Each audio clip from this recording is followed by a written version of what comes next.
Madhava Kunja Bihari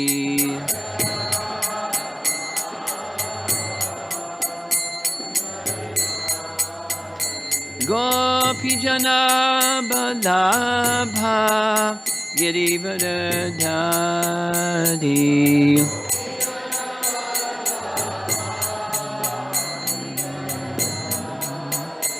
Gopijana Balabha Girivardhari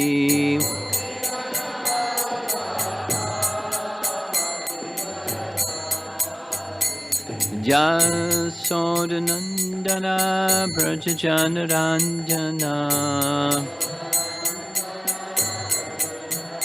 Jasodanandana Brajajanaranjana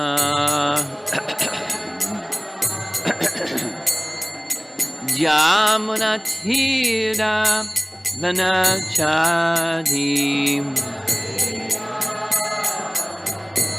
Jamunatira Vanachadi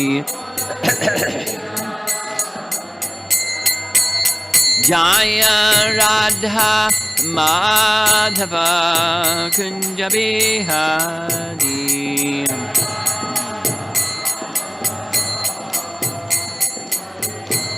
Jaya Radha Madhava Kunja Bihari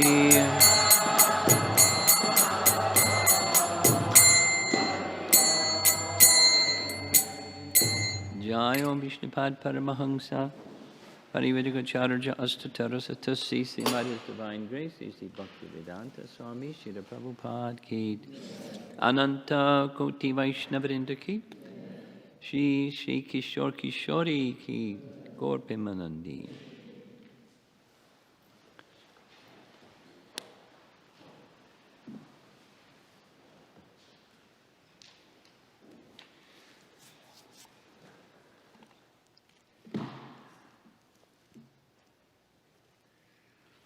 Day before Christmas, right?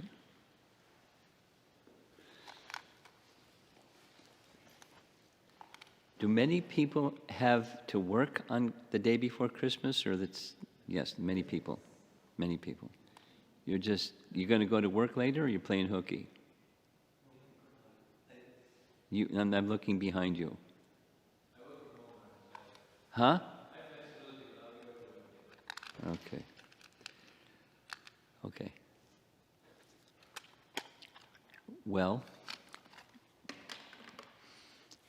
same theme, following in the footsteps. Can the light go down, Subal, or somebody?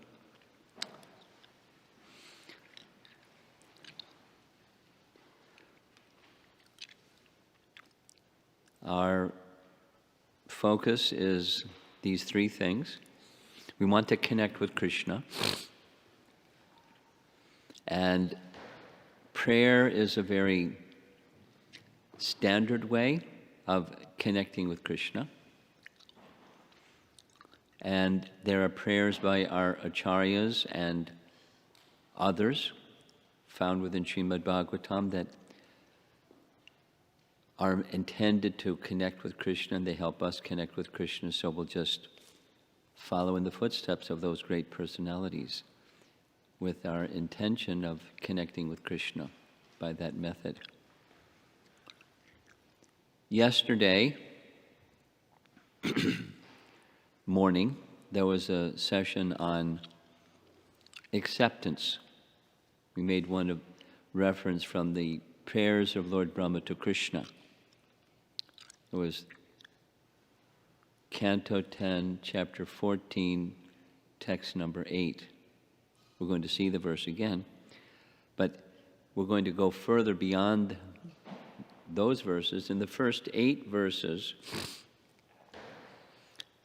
this is the beginning of Brahma's prayers, so like that beautiful image, he's with palms folded before Krishna, who's little boy, and the story, the pastime, is Brahma wanted, after seeing the Aghasura demon Leela, where Krishna killed the Aghasura demon, he was, wow, what's the limit of the opulences and potencies and mystic powers of Krishna? I want to see. So he did something that he shouldn't have done. He interfered with Krishna's pastimes and kidnapped first the calves and then the cowherd boys to see what Krishna would do. And what Krishna showed him was the unlimitedness of his mystic opulences and potencies, and we'll see an image like this as we go along this morning. And then everything just disappeared. He saw the calves and the cowherd boys both in the cave and in front of Krishna, and he realized Krishna manifested the calves and the cowherd boys that are in the cave, and he manifested identical likenesses of the calves and the cowherd boys still sitting there having lunch at the same time. Not only he can manifest identical forms of himself, but he can manifest whatever he likes, including identical forms of each of the cowherd boys and each of the calves. And then he showed simultaneous with all the cowherd boys four-armed forms of Narayan behind each of the cowherd boys and calves, surrounded by all of the potencies of the Supreme Lord, a big cacophony of sound as they were all offering prayers, personified Vedas, and thises and that's, and the potencies of the Lord praising him. And then, poof, it all disappeared. And it was just smiling, Krishna looking at Brahma. So you wanted to see? There you go. And then he offered his prayers. And one way of describing his prayers was he's assessing how to know the unknowable, which it's a contradiction, right? How to know the unknowable. Well, he rules out other methods. He rules out the speculative method first. And by speculative method, one cannot know the unknowable. And then what to speak of that unknowable that has unlimited potencies? How you measure that which is unlimited? Or how do you know that which is unlimited? We're limited, so we can't. And then the conclusion he reaches is it's by the bhakti process that one can. And so he's on board with the bhakti process. That's these first 8 verses. And the final of those 8 verses is the one that we discussed yesterday. A very essential part of the bhakti process is how to deal with adverse things that happen in this world. At the place of duality, there's misfortune. There's good fortune, and there's misfortune. And how do you handle it? You're a nice devotee, and you're going along with your devotional service, and here comes some misfortune. Someone punches you in the face, or whatever. They say something harsh, or something. Now, how do you handle it? Or how do you respond? And one of the lessons that we discussed yesterday morning was the principle of acceptance, and then you decide what you're going to do once you have accepted the circumstance that hurts and it's misfortune. So the verse that we read, just let's say the verse again, the Sanskrit, and then I'll read the English. It's a nice verse to memorize because we always experience something that's unpleasant. Tate nukampam susamikshamano Bhunjana evatma kritam vipakam Hridvagvapurbhir vididhan namaste Jiveta yo mukti pade sadaya bhak. Just a little, we didn't mention this yesterday, but this is a verse that Sarvabhauma Bhattacharya said Vyasadeva made a mistake. He said to Lord Chaitanya, and then Lord Chaitanya wanted him to explain, how is it possible Vyasa can make a mistake? Well, he used Mukti Pade to refer to Krishna. But when people hear the word Mukti, commonly people think of Sayuja Mukti, or becoming one with the Supreme. And although there's other forms of Vaishnava Mukti, liberation, people commonly think of Sayuja Mukti, becoming one with the Supreme. So he shouldn't have used that word, Mukti Pade. It should have been Bhakti Pade. He's the giver of bhakti. And then he went on and elaborated and said, there are two kinds of Sayuja Mukti. There's one where one merges into the effulgence of the Lord, and there's another where one merges into the body of the Lord. And of the two, the second is worse. They see the form, and they want to become one with the form of the Lord. That's worse. So it should have been Bhakti Pade. Like, he didn't ask, what do you think of that?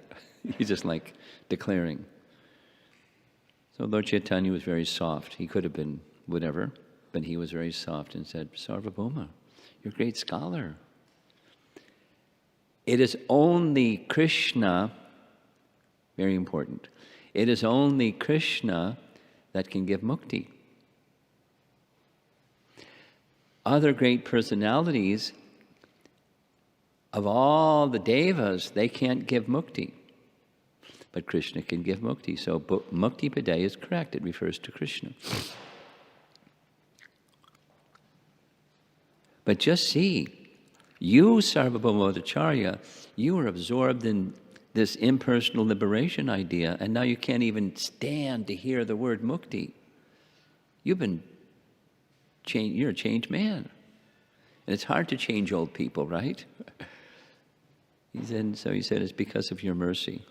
Actually, he said, it's because of the mercy of my brother-in-law, Gopinath Acharya. Because Gopinath Acharya blessed me that I will get the mercy of you, and therefore, because of Gopinath Acharya's blessing to get the mercy of you, I become a devotee, and I can't stand the word mukti anymore.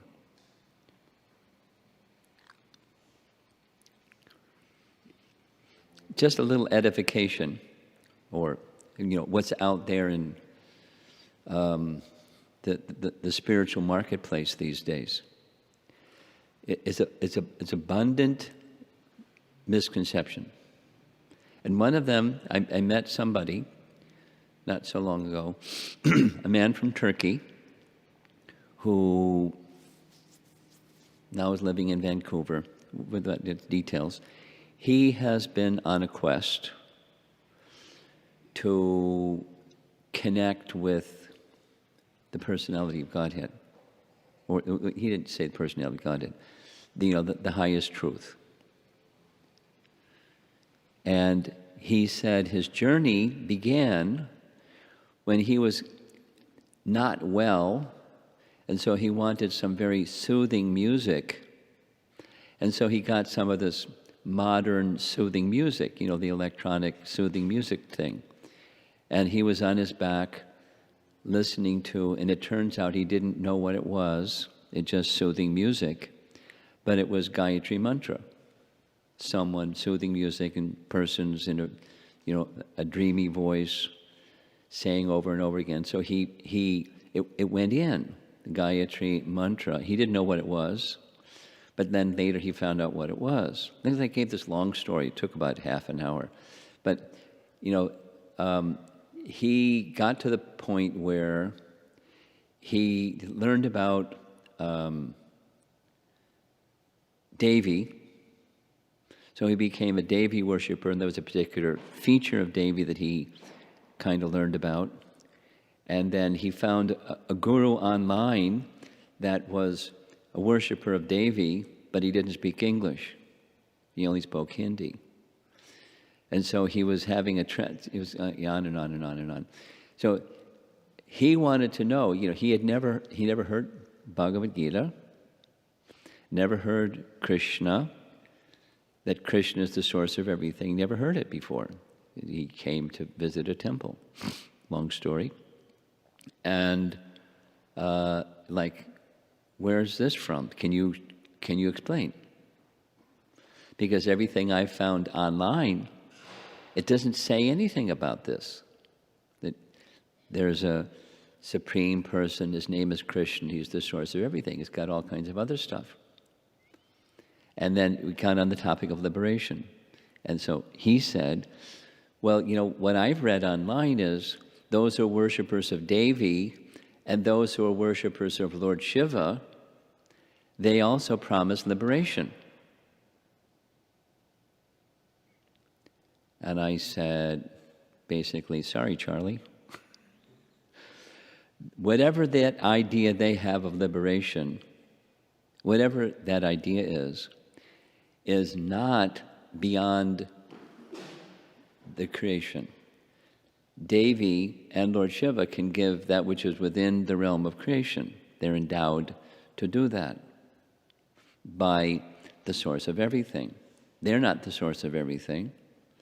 They're endowed by the source of everything to give benedictions and call it whatever you want to call it, but it's within the purview of creation, that which is created and destroyed. It's not liberation. So what is liberation? Here's what liberation is. And the source of Bhukti Pade, that's Krishna. Because he's the source of everything, including everything, including mukti. He's the source of everything, including bhakti. So it's a nice understanding. It's a very important understanding for us and our interactions with others. We may not have on the tip of our tongue this verse, but we should at least in principle know. And when you're passing, even if it's on the tip of your tongue, and those who are recipients or searching personalities, this young man was unique. At least I felt, he really wanted to know. He didn't want to, just take somebody's word for it. He wanted to know. Because his thing was, what do I have to do to see Krishna? You have to become qualified. That's what you have to do. And here's the procedure for qualification. Here's where it shows in Bhagavad Gita what that qualification is, method, and what it looks like when you're there. And then it's dependent upon Krishna's mercy. He doesn't have to show himself to you, but if he wants to, he can. But first become qualified. So, Brahma's qualified, and he's totally absorbed now, not like he wasn't before, but what he just experienced, his curiosity was more than satisfied. He was overwhelmed. And very much appreciating the kindness of Krishna. Even he had made this offense that Krishna reciprocated with his curiosity. There is no limit to Krishna's opulence and his mystic powers. So now that he's taken full shelter of the bhakti process, leaving aside any speculative attempt to know the unlimited, he begins another set of prayers. There's some, it's not just, gee, I'm sorry, I kidnapped the cowherd boys and the calves. He expresses his deep regret for having not understood Krishna correctly and having done what he did.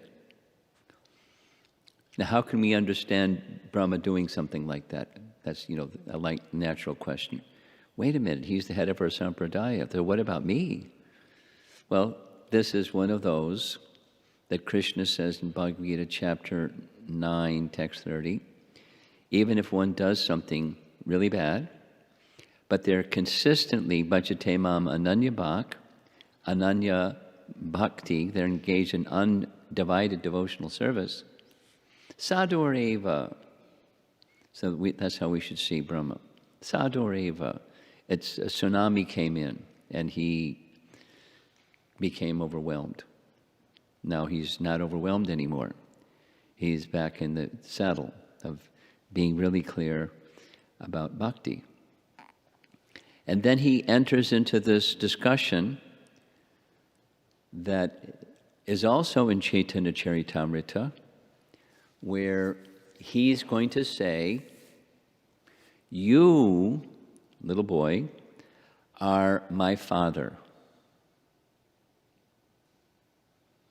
And Krishna is going to say, what? I'm a little boy, and you're the firstborn being in the universe, so please consider what you're saying. And then he gives his reasoning why he says what he says. And that's in these verses, and it's unpacked in Chaitanya Charitamrita. We're going to spend a little time with that. So moving over to, after his apology, text 11, "O my Lord, your devotees can see you through the ears by the process of bona fide hearing, and thus their hearts become cleansed, and you take your seat there. You are so merciful to your devotees that you manifest yourself in the particular eternal form of transcendence in which they always think of you." And then, carrying on, "My dear Lord, it is said that when the three planetary systems are merged into the water at the time of dissolution, your plenary portion, Narayana," which we'll see in the next verse, it's another way of addressing Garbhodakshay Vishnu. We'll see, so hang on. "Lies down on the water. Gradually a lotus flower grows from his navel," and Brahma, it's Brahma speaking about Brahma. "And Brahma takes birth upon that lotus flower. Certain these words are not false. Thus, am I not born from you? O Lord of Lords, you are the seer of all creation. You are indeed everyone's dearest life. Are you not, therefore, my father, Narayana?" Then he says, Narayana refers to one whose abode is in the water, born from Nara, or Garbhodakshay Vishnu. And that Narayana, Garbhodakshay Vishnu, is your plenary portion. All your plenary portions are transcendental. They are absolute and not creations of Maya. So there's a refutation of Mayavad doctrine in Brahma's prayers. So here's an image of Krishna Das Kaviraj writing Chaitanya Charitamrita, and in Chaitanya Charitamrita he touches on this verse, and Krishna responds, saying what I said. Krishna said, "Brahma, please consider, I'm a little boy, and you're the firstborn living being. How is it that I'm your father?" And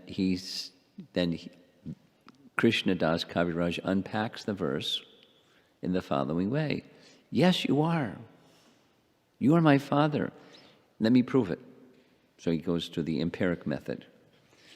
Krishna is the ayana, or the refuge of all naras, the aggregate of all living beings. And you, Krishna, are the refuge of all living beings, and therefore you're the original Narayana, who is the father of every living being. Now I'll give you the second reason. Krishna is the source of the Purusha avatars.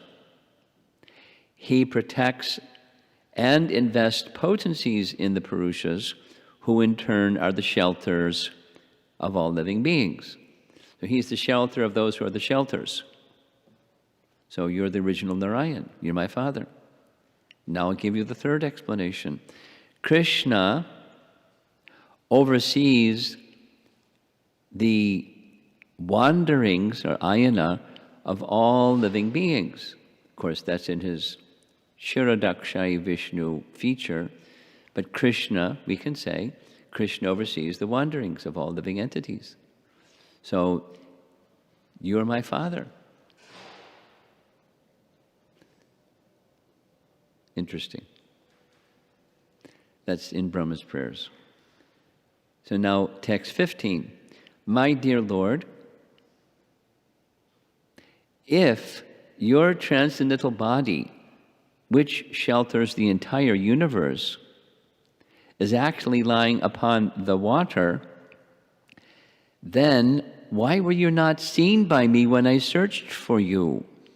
And why, though I could not envision you properly within my heart, did you then suddenly reveal yourself? So this is referring to when Brahma appeared on the lotus, coming from the body of Garbhodakshay Vishnu. There was darkness in all directions, and he was inquisitive. I want to know. Who am I? Where have I come from? What is the source of my existence? You know, since the beginning of time, people have asked such a question. And he then searched. He used his reasoning faculty, which is, I'm on a lotus. The lotus come from some source. I just climb down the stem and I'll find where I came from. Very logical. And he climbed down and down and down and down and down and down and down, because he heard, it says, he heard the splashing of the waves of the Garbhodak ocean. So he heard that there's something below, but he couldn't find what was below. So he realized, by my reasoning and sense perception powers, I'm not going to find out. He came to that conclusion. And then he heard tapa. So he's asking, well, why I couldn't see you?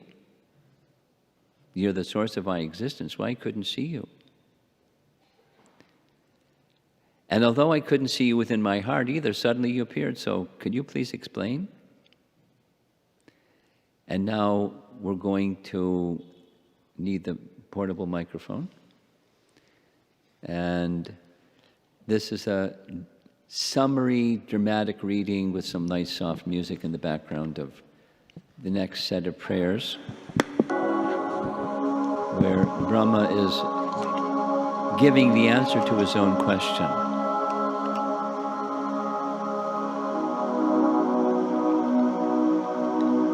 Lord Brahma attempts to express the ramifications of the opulence that he has seen Krishna display. He prays to Krishna, O Lord, I previously was unable to either understand or see you due to the coverings of your own Maya, your illusory energy. But you are the controller of that Maya, and that was proved by Mother Yashoda's seeing the universe within your abdomen. Now, at the present, that universe is externally manifest as your inconceivable energy, and it is therefore all that I perceive. Today, by your manifesting all the cows, cowherd boys, and Vishnu forms who are being worshipped by all living entities, you've demonstrated that the entire creation is your inconceivable potency. And now, am seeing before me the original form of the unlimited, supreme, absolute truth. To the ignorant, you seem to be of this material world, although it is you who appears as Brahma, the creator, who appears as Vishnu, the maintainer, and as Shiva, the destroyer.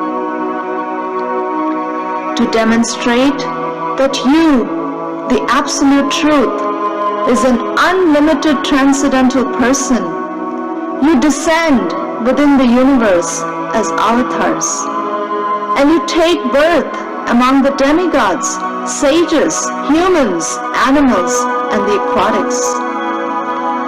As an avatar, you then, by your spiritual potency, perform your innumerable, inconceivable, mysterious pastimes. Due to you, this entire universe, which, like a dream, is by nature unreal, nevertheless appears real, and thus it covers one's consciousness and assails one with repeated miseries. This universe appears real because it is manifested by the potency of illusion emanating from you, whose unlimited transcendental forms are full of eternal happiness and knowledge. You are the one Supreme Soul, the primeval Supreme Personality, the Absolute Truth, self-manifesting, endless and beginningless. You are eternal and infallible, perfect and complete, without any rival, and free from all material designations. Your happiness cannot be obstructed, nor have you any connection with material contamination.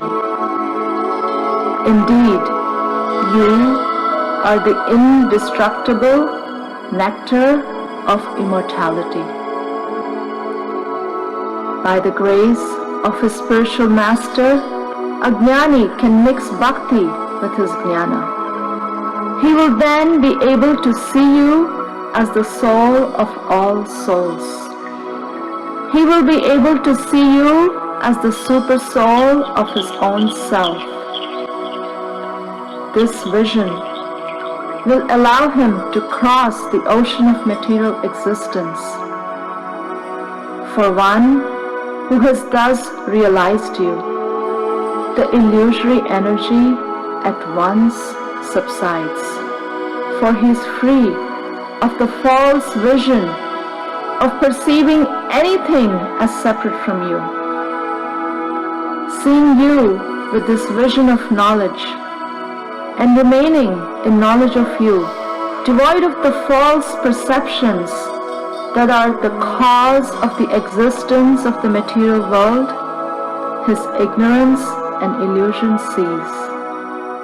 Therefore, through knowledge of you and knowledge of himself as your eternal servant, neither liberation nor bondage have meaning for him, just as day and night have no meaning for one present on the sun planet. How foolish are the jnanis! How foolish are the mayavadis! They are fools because they consider your form as a manifestation of illusion. How foolish are the conditioned souls! Regardless of how intelligent they think themselves as being, they all perceive themselves as their bodies, and they thus fail to see their self as part of you. They are all fools because they reject you. And in so doing, they search for the Supreme Soul outside of your Supreme Personality. How foolish are all of these so-called learned men. O unlimited Lord, the saintly devotees who have added bhakti to their jnana seek you out within their own bodies by rejecting everything separate from you. Indeed, how can discriminating persons appreciate the real nature of a rope lying before them until they refute the illusion that it is a snake? My Lord, if one is favored by even a slight trace of the mercy of your lotus feet, he can understand the greatness of your personality. But those who speculate to understand the Supreme Personality of Godhead are unable to know you, even though they continue to study the Vedas for many years.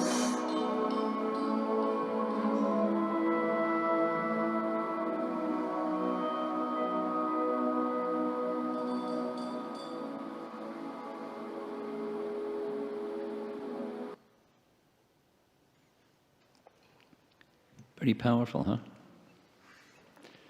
This is Brahma's prayers to understand the unknowable through the bhakti process. And the bhakti process results in Krishna being pleased by one wishing to be in his service and attracted to him. And then Krishna reveals, as he did with Brahma. Of course, in such a manner that not likely is going to happen with us, but at least to understand the nature of Krishna in some way. So he's declaring, you are the original, unlimitedly powerful source of everything, including even the source of Narayana. So Krishna's contemplation, really. Then how is it possible for someone to know that? Another often quoted verse, Atapi Deva, Padambujam Dvaya. My Lord, if one is favored by even a slight trace of the mercy of your lotus feet, he can understand the greatness of your personality. But those who speculate to understand the Supreme Personality of Godhead are unable to know you, even though they continue to study the Vedas for many years. So this is a similar verse, what was spoken 1 through 8, and it's similar verse to ones we just covered. So speculation ruled out.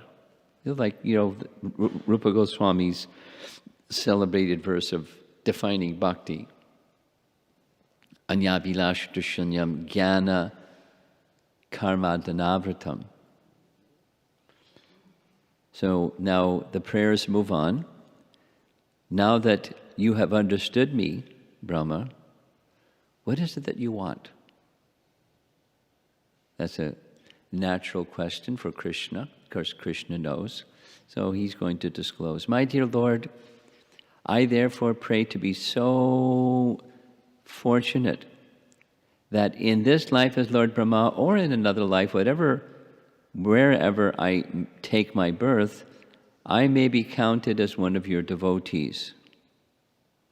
I pray that wherever I may be, even among the animal species, I can engage in devotional service to your lotus feet. So that's the prayer of Brahma, the concluding aspiration, hankering. He'll also say, I want the association of your great devotees, but because that will help fix one. That's what we're going to be discussing tomorrow morning. It'll help fix one in this properly in this mood of devotion. And then the concluding section, what Vishwanath Chakravarti Thakur says is Brahma falls into an ocean of Vrajaprem. He's going to describe the super exalted position of love for Krishna as it is found in Vrindavan. And it's natural that he would do that because he's in Vrindavan and he's seen what is the pastime of Krishna and the loving exchange between Krishna and his devotees in Vrindavan, and it's super exalted. Oh, Almighty Lord, how greatly fortunate are the cows and the ladies of Vrindavan, the nectar of whose breast milk you have happily drunk to your full satisfaction, taking the form of their calves and children. So what happened during the absence of Brahma, it's a nice Leela. In Brahma's time, it was very short, a few moments. On Earth time, it was a whole year. So during that whole year that passed on Earth, while Brahma was going to look for the calves and cowherd boys and came back and saw what he saw, Krishna had manifested himself as calves and cowherd boys in exact likeness of the calves and cowherd boys, because the cows had the desire to experience parental affection towards Krishna, so Krishna became their calf, and as a calf, Krishna accepted their milk.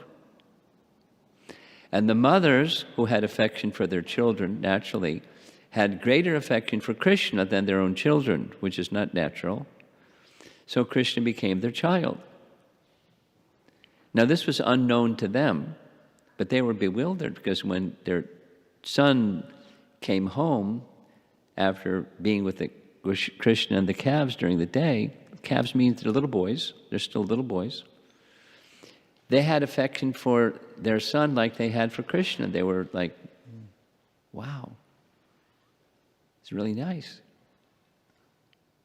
And there's more to this. So all of this happened. And Krishna, so Brahma is understanding, Krishna fulfilled the desires of the mothers of the boys and the cows whose calves were their calves, accepting that motherly affection from them. How greatly fortunate. All the Vedic sacrifices performed from time immemorial up to the present day have not given you as much satisfaction. So what's most pleasing to Krishna is the loving association of the residents of Vrindavan in comparison to since time immemorial, the Vedic sacrifices, which Krishna is pleased by, but not as much as the residents of Vrindavan. How greatly fortunate are Nanda Maharaj, the cowherd man, and all the other inhabitants of Brajabhumi. There is no limit to their good fortune, because the absolute truth, the source of transcendental bliss, the eternal supreme Brahman, has become their friend.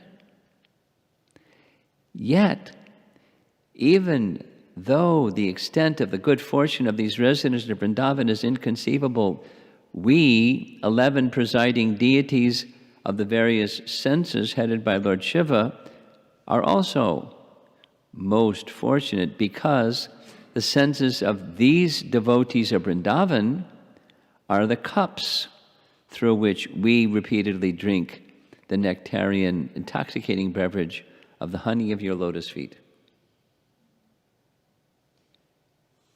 So he's honoring the residents of Vrindavan in this very interesting way. My greatest possible good fortune would be to take any birth, whatever, in this forest of Gokul, and have my head bathed by the dust falling from the lotus feet of any of its residents. Their entire life and soul is the Supreme Personality of Godhead, Mukunda, the dust of whose lotus feet is still being searched for in the Vedic mantras. My mind becomes bewildered just trying to think of what reward other than you could be found anywhere. You are the embodiment of all benedictions which you bestow upon these residents of the cowherd community of Vrindavan. You have already arranged to give yourself to Putana and her family members. Putana had 2 brothers, and her 2 brothers were also delivered by Krishna. In exchange for her disguising herself as a devotee.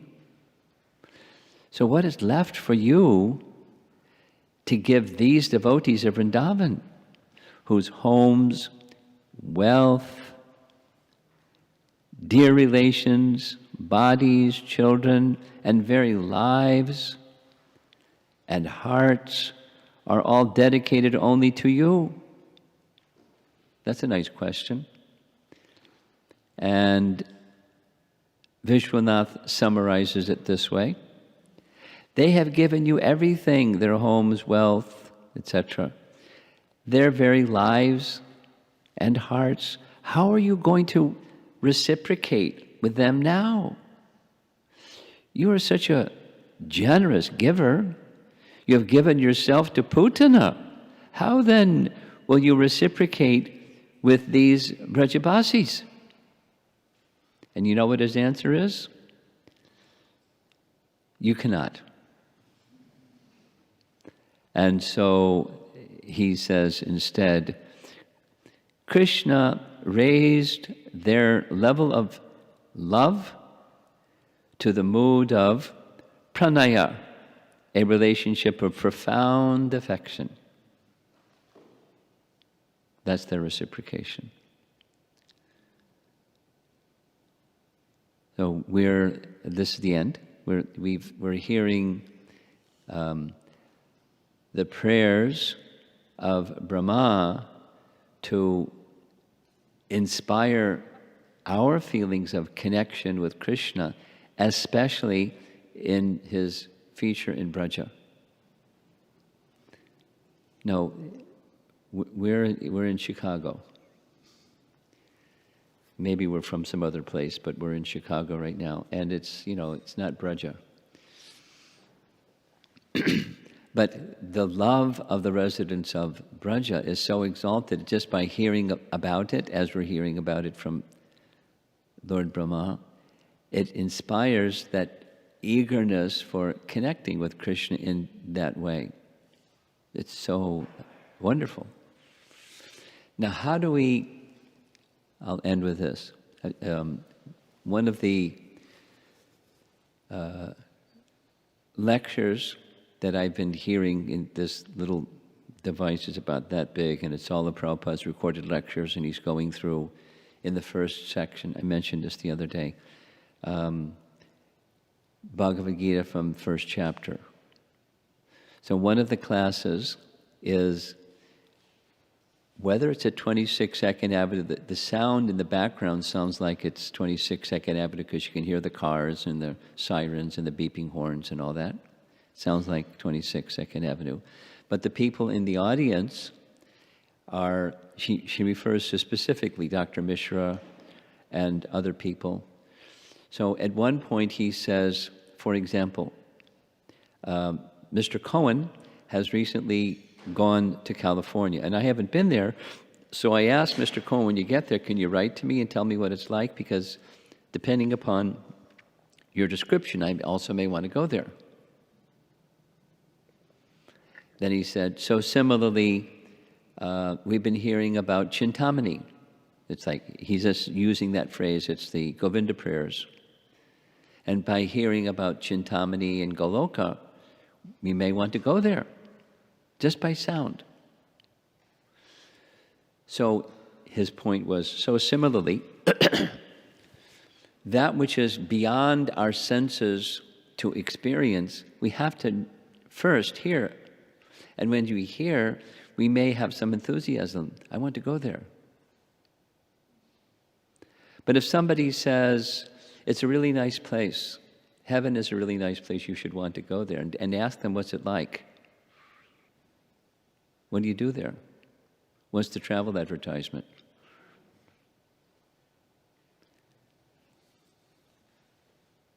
So, what to speak of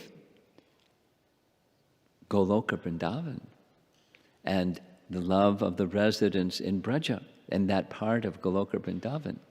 We're hearing directly from Brahma, who has this first-hand experience. Now, it's not our experience, it's his experience. But we look to Brahma as he is the original preceptor of our whole sampradaya.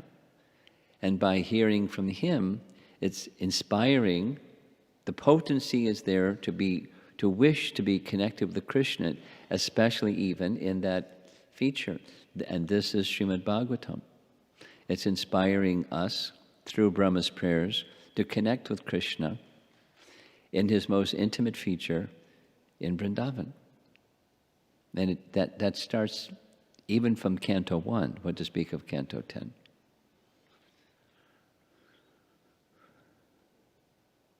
So that's an attempt to elaborate on our theme here for this, our time together, this winter retreat. Hare Krishna. Can we turn the light on? And someone wants to move the microphone around. Somebody would like to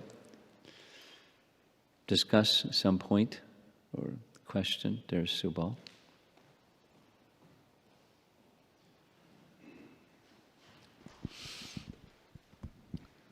Hare Krishna, Guru Maharaj. I understand it's not appropriate to understand these transcendental pastimes from the perspective of a linear chronology, but I wanted to ask you on what you study on Lord Brahma's pastimes given in the Bhagavatam and the Brahma Samhita. So, Lord Brahma, some chronology, if it's possible, that has been revealed, of Lord Brahma first appearing and then hearing tapas and performing, and then Krishna appearing, shaking his hand, or Lord Vishnu, and then when the Brahma Samhita gets revealed to him, or the realization of the Brahma Samhita, and then there is this pastime, then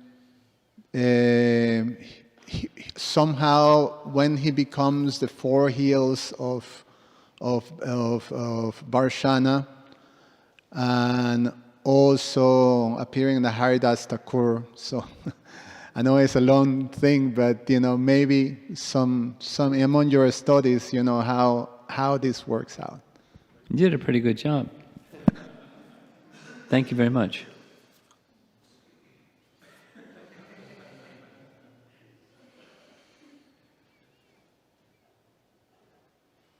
Anyone else?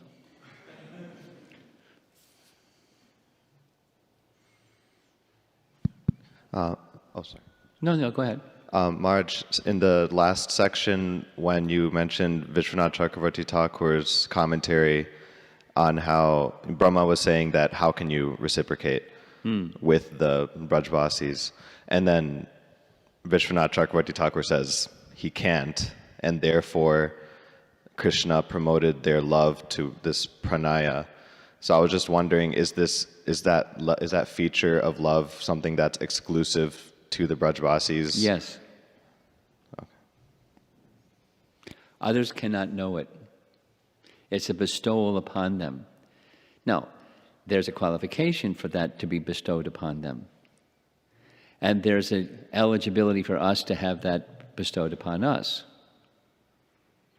But it's the association. There are eternal associates that are like that. So, this is, this chronology question that Subal was just asking. It wasn't that before, once upon a time, the residents of Vrindavan didn't have this pranaya. And then, they felt certain things, and then Krishna couldn't reciprocate, and so he just gave them pranaya. So it's not like once upon a time there wasn't, and then something happened and then there was. It's a feature of Braja. It can be described as, in terms, this is Bhakti Vinod. How do we describe that which is eternal? We use language as if it's within time, but we should bear in mind it's not within time. That's how he explains. Now, there's us. So according to Rupa Goswami's teaching, is we follow at a certain stage when there's a qualification, we follow the Ragatmika devotees, and we cultivate a mood like those eternally perfected souls. And then there's a stopover point, that is, after this life, we enter into Krishna's Bhoma Lila, where those eternal associates are training up the new guys, newcomers. And they train them in their service and their mood and so forth, and then wherever Krishna wants them to go, Goloka Vrindavan. So that has a chronology, but the eternal associates, we speak as if there's a chronology, but there's not a chronology. It's just describing a dynamic of Krishna's reciprocating with their love in such a way that it's just this extraordinary affection for him. And that's just part of their being. So where does that extraordinary affection come from? It comes from Krishna. That's because he's the source of everything, including their affection for him. Does that do it for you? Yeah, my only other question related to that is, so that does it, I don't think I fully understand what pranaya is actually, but it sounds like it's the devotees do not expect Krishna to reciprocate with them the way that they throw themselves at him. And so is that something that is only the Brajavasis have, that other, like, for example, worship, Sri Vaishnavas, maybe, do they expect, do other devotees expect reciprocation? Is that what? Well, it's a tough question to answer. And my answer would go like this. There could be other ways to answer than what I'm about to say. And that is we would not say that the residents of Vaikuntha have some expectation, a material type of expectation. They have a relationship with Narayana, but there's no material contamination in their relationship or their expectation. At the same time, there's perfect, more perfect, most perfect. So what's the most perfect about the residents of Vrindavan is that their love is so intense. And amongst the residents of Vrindavan, the gopis, their love is most intense. So that's not, let's say, well, Mother Jasoda, she's nice, but she's just not intense, like the gopis. Well, she is. But, it's so Vatsalya Rasa and Madhurya Rasa. And then amongst them all is Radha. And so she is superlative amongst the superlative. According to what Sanatana Goswami says in Brihat Bhagavatamrita in this part 1, when Narada is searching for who is the greatest recipient of the Lord's mercy, he says, they're all perfect. It's as if they're passing on to the next one, more perfect, more perfect, more perfect, but they're all perfect. And in their humility, they're saying they're not, but they are, because their interest is the interest of the Supreme Lord. That's pure. So then there's degrees of intensity. So now back to your question. Not just the followers of Sri Vaishnavism, but those who are resident of Vaikuntha, or those who are residents of Ayodhya, or those that are residents of Dwarka, Mathura, and not Vrindavan. Do they have an expectation? That was your question. Indicating like a material one or some kind of a one. Well, we're souls. So that which is the contamination expectation over here has its counterpart in the spiritual world, and the expectation is Krishna is going to be kind. But his kindness may not come in the way that we think it's going to come. And we're accepting of that because that was what we discussed yesterday morning. Like Prithu. Whatever you want, because you know best. So what's the expectation? You know best. It's a spiritual expectation. It's not a material one. Whatever you want. It can be different. It can be, I don't want anything. Or it could be, I want this is Brahma. I want your devotional service. That's an expectation. But it's a spiritual one. And do the residents of Braja, do they want Krishna's service? You bet. Because they're not stones.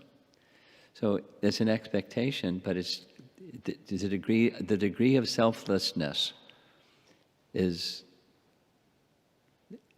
the exceptional feature of Madhurya Bhav. Unlike what's in Vaikuntha. Okay? Jamuna Jivana?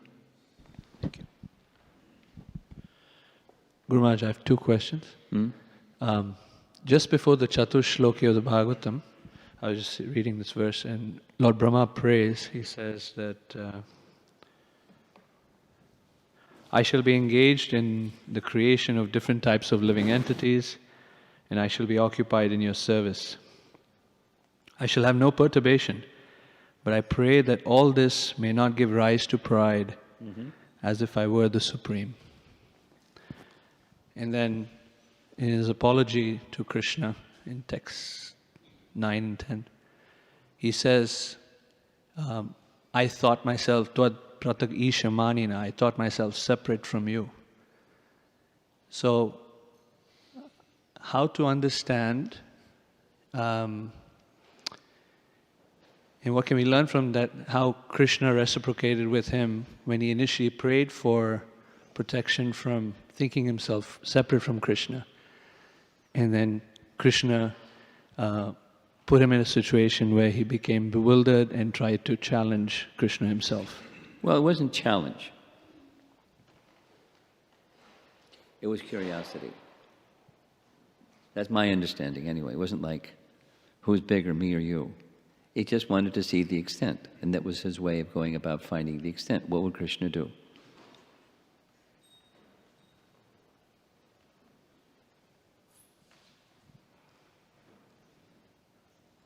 Does that answer your question?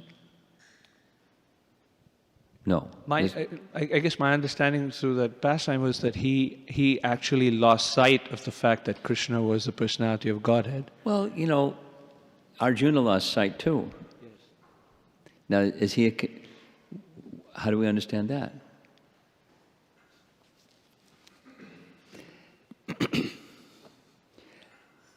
Prabhupada would become very disturbed. I heard twice in conversations with Prabhupada, I can't remember if it was room or morning walk, but he was very disturbed when somebody said, how can Brahma make boo-boos? Because he's the head of our sampradaya. And Prabhupada said, he's good enough. Like, okay.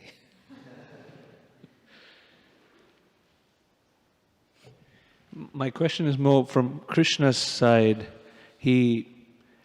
Brahma prayed, please protect me. And it depends on, there's different Brahmas and so forth and so on.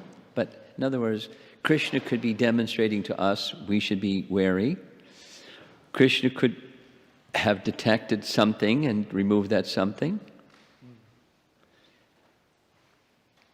It depends. Krishna could just be reminding Brahma just in case, so he doesn't become forgetful. It can be any number of options.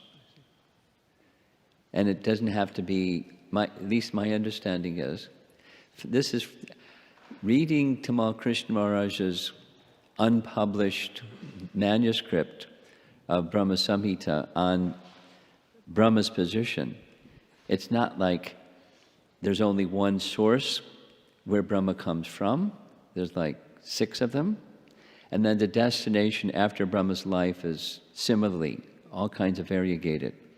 So one could take one of these and say, that's it. But it's not it. There's multiple. There's multiple Brahmas, there's multiple sources. Sometimes Brahma becomes, in his next life, Brahma again. Sometimes, all kinds of sometimes, according to the very thorough research that Tamal Krishna Maharaj did. Now, he doesn't give all the scriptural references for each of these, but so the picture that I have from reading his manuscript I'm sharing with you, which is there are different Brahmas in different situations. Within those different Brahmas, what to speak of how many universes are there simultaneously, and there's a Brahma in each one of those. And then the universes are closed up, and then there's resting, and then another creation, and so many Brahmas. So it's quite variegated. The options are many. And what's happening depends on the Brahma and, and Krishna and their relationship. So there's lots of options. Got it, thank you. The other question, Maharaj, I had is, as I was reading this section, what stood out to me was the fact that Brahma spent 8 verses with beautiful glorifications of Krishna, and then he expresses what he did wrong and he apologizes.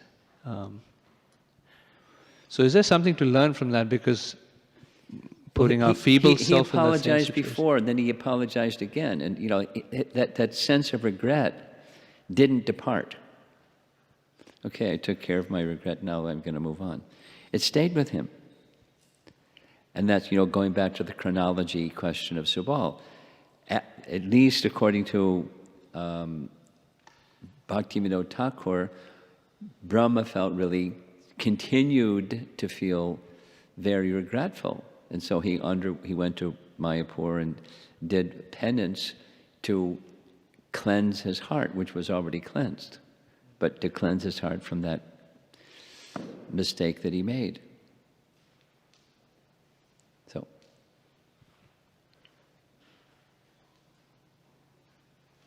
then Haridas Thakur. So, is that, you want to pursue further?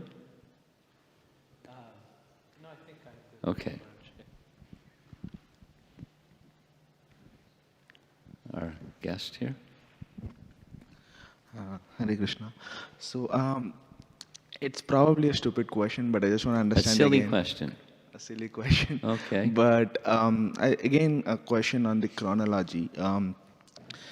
So when we hear Srimad Bhagavatam, we hear that when Krishna appears, all the demigods, they recite prayers and they welcome him. Assuming Brahma, Indra, everyone is involved in that. Everyone does what? Everyone recites prayers, everyone welcomes Krishna to this world when Krishna appears. Well, he's still in the womb of Devaki and they offer prayers. Even before he appears, they offer prayers. Yeah. So, okay, keep going. I mean, during the birth of Krishna. Okay, Haribol. Offer prayers to Krishna. He appeared. We also know that the heavenly planets, when we talk about heavenly planets, one day in that heavenly planet is probably like thousands of years in the earthly world. So what's your question? So when Brahma and Indra, when they are into this illusion of Govardhana Hill and the scenario that we discussed, so basically in earthly planet, it basically probably would have been like 10 years, 15 years. It could be do what? Some of the bank door slammed when you spoke.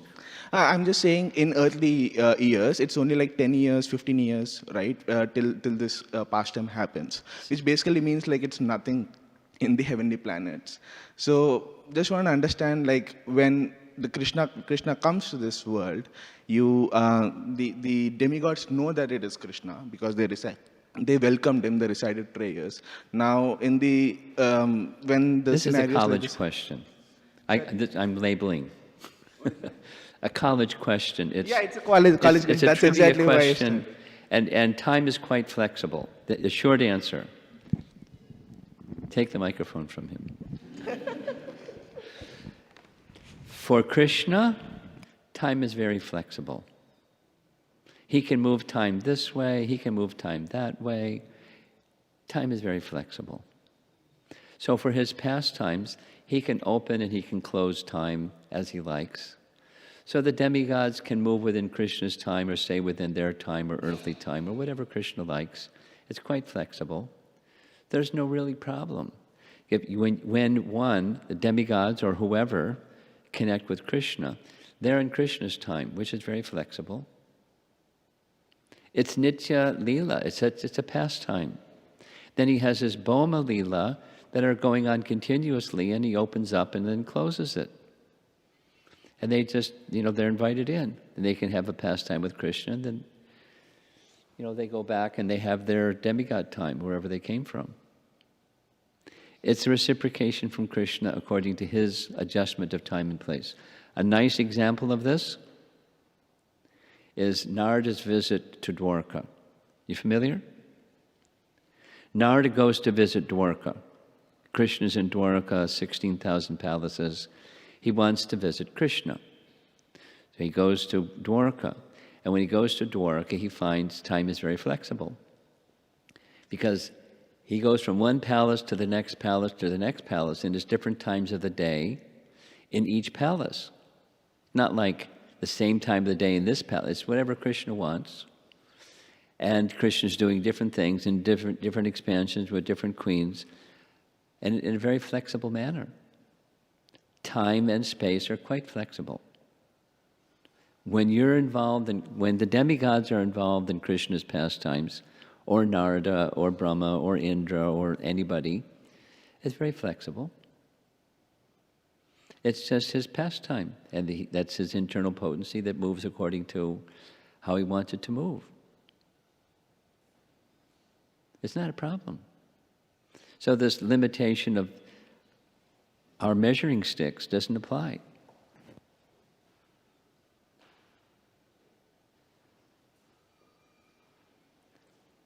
Someone had their hand. Okay, over here. I think this will be it. Sharon Swami, you were or you had said that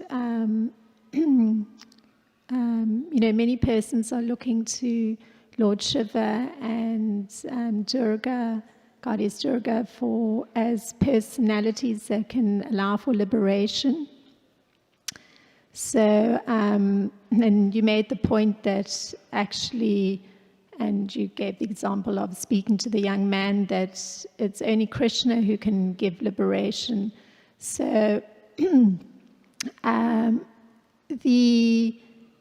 you had stated that these demigods can give liberation within the purview of the material realm. No, I didn't say that. Oh. Let me say what I said. Yes. Maybe I didn't say it clear enough. The notion of the teachers that say that Devi and Shiva give liberation, it's something else that they give. It's not liberation. They're calling it liberation, but it's whatever it is, it's within that which is destructible, which is not what liberation is. But they're calling it liberation. The concept of liberation is a misunderstanding of what liberation is. And they're giving that. Does that clarify? Yes, it does, because I was trying to understand what that liberation then meant within the material purview. But thank you, Sharon Swami. I understand, but the concept has been used incorrectly. It's a notional liberation only. I got exposed to somebody who is a worship of Goddess Durga, and having that statement be made to me, so I was a little taken aback. So I'm very delighted to hear you mention this. Thank you. Okay. Well, it's right from Brahma's prayers. Mukti Pade. There's one more question here.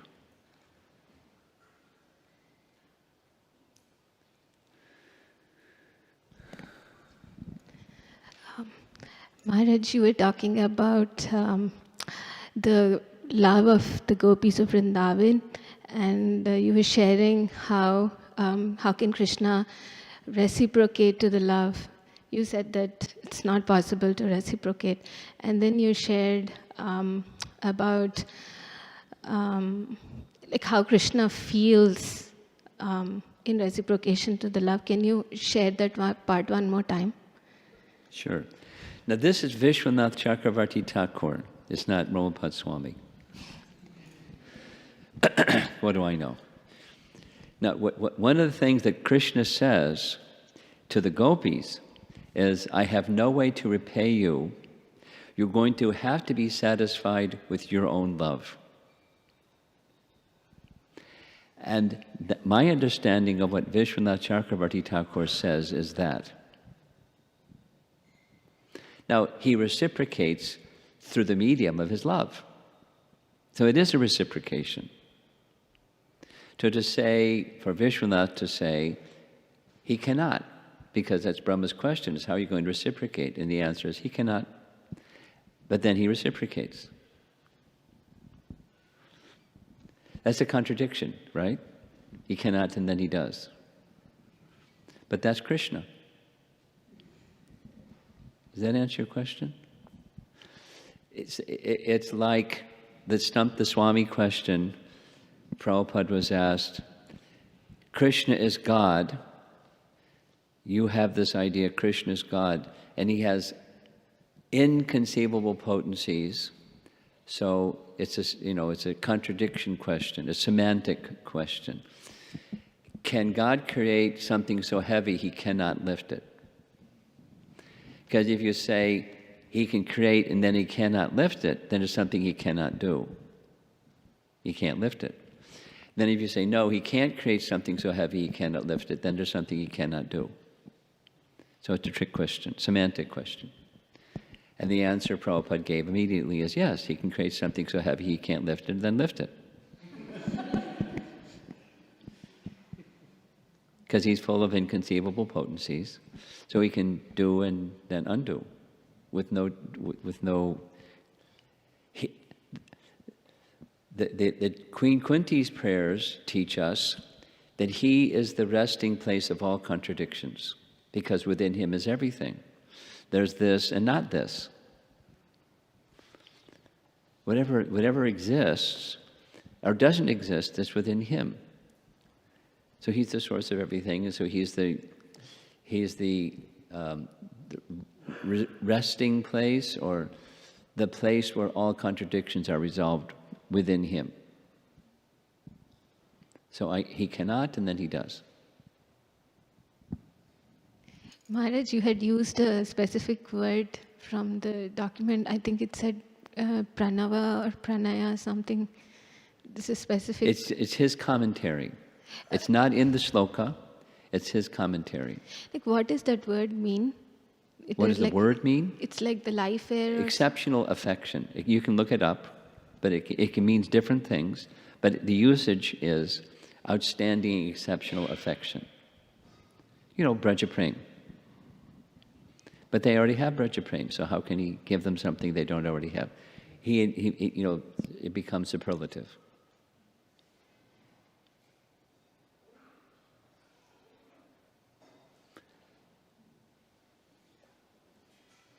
We're running out of time. So this is the last one. Yes.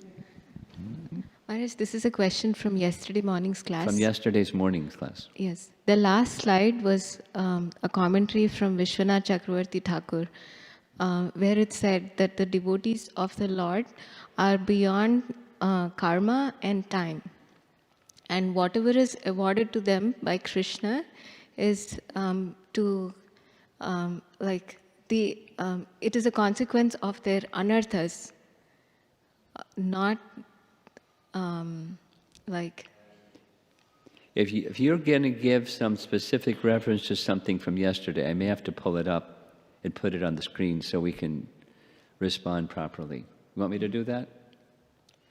Can I do it this evening? Yes. What time? 3:30?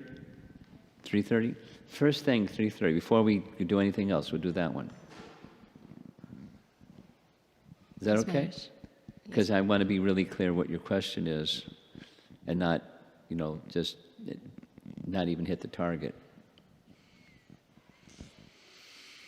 So we have time for Srinath's question.